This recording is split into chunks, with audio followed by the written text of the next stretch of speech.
Le nouveau protocole de mise en service du 3CEP, qu'est-ce que c'est? Attention, celui-ci est obligatoire depuis le 1er janvier 2020 avec l'entrée en vigueur du nouvel arrêté gaz. Les installations neuves de conduits collectifs 3CEP sont désormais soumises à un nouveau protocole de réception. Publié en annexe 5 du guide « Évacuation des produits de combustion », il couvre dorénavant l'intégralité du 3CEP et des chaudières associées jusqu'à sa mise en service. Ce nouveau protocole obligatoire et composé de 3 phases est réalisé à différents moments du chantier. À l'issue de chaque phase, des formulaires dûment renseignés attestent du respect de la procédure.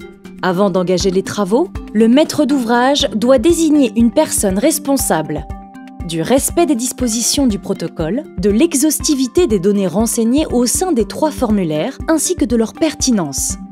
Phase numéro 1.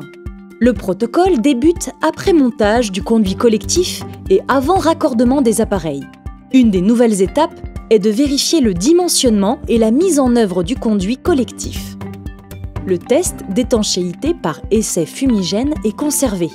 À l'issue de ces opérations, un formulaire numéro 1 doit être renseigné par conduit installé. Phase numéro 2. La seconde phase vise à garantir la vérification du bon montage et du bon raccordement des appareils sur le conduit 3CEP. Le remplissage du formulaire numéro 2 finalise cette phase du protocole. Pour réaliser la mise en gaz de l'installation et engager la phase 3 du protocole, il est nécessaire de remettre les certificats de conformité modèle 2 délivrés par un organisme de contrôle habilité. Pour l'obtenir, le responsable désigné doit restituer un exemplaire des formulaires numéro 1 et numéro 2 à l'organisme. Phase numéro 3. La phase numéro 3 correspond à la mise en service, au réglage des chaudières et à la vérification du bon fonctionnement de l'installation complète. Elle s'achève par le remplissage du formulaire numéro 3. Pour les installations raccordées au réseau de distribution de GRDF, ces contrôles peuvent être réalisés lors de la mise en gaz pour essai. La personne en charge de la vérification dispose alors de 48 heures pour réaliser ces essais. Il est enfin demandé au responsable désigné de remettre un dossier constitué des 3 formulaires ainsi qu'une copie du plan d'implantation du 3CEP et de sa note de calcul au maître d'ouvrage. Pour résumer, le nouveau protocole de réception des conduits 3CEP est sous la responsabilité du maître d'ouvrage ou d'une personne mandatée par celui-ci. Il se déroule en 3 phases. La première consiste à contrôler l'étanchéité du conduit concentrique collectif avec un test fumigène.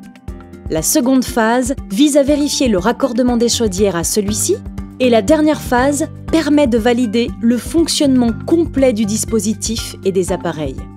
Pour cette dernière étape, il est impératif d'obtenir les certificats de conformité modèle 2 délivrés par les organismes de contrôle habilités. Pour plus d'informations, consultez le dossier technique sur notre site cegibat.grdf.fr. Likez et abonnez-vous à notre chaîne pour découvrir tous nos conseils et nos tutos Cegibat.